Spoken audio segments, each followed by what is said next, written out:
Absolutely. Absolutely.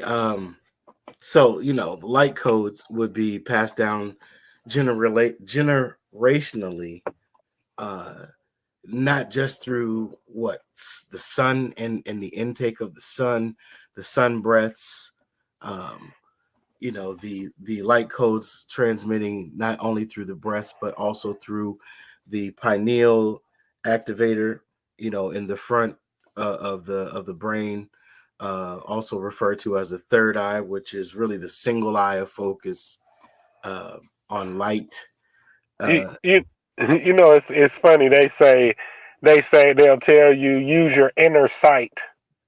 mm, They'll tell you inner guidance systems. They'll use words like this. And I thought it was interesting when you discover the makeup of the pineal gland. It has the same makeup of a as an eye does. So if hmm you were using the inner sight or inner guidance system, then you would be utilizing the eye on the inside. But then they said that the eye doesn't function the same as the way as it would on the outside.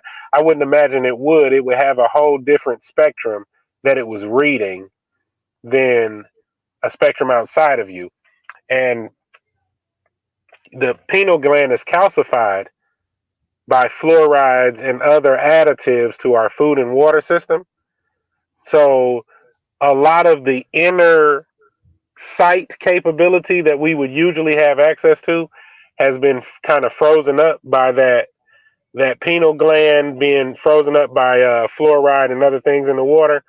So we don't get to even there access our inner sight or have a inner awareness level that is high, and that in itself could affect our genetics because we're not as sensitive to what's going on in the inside when we have a calcified pineal gland because our inner awareness is being limited.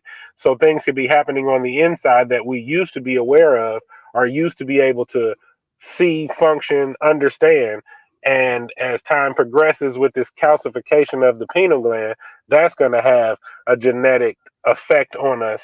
for the audience, I think you mentioned this before. I'm pretty sure on a previous episode, but you used to be a pastor, Yep. and Yes, indeed. while I never stepped into that office, I've been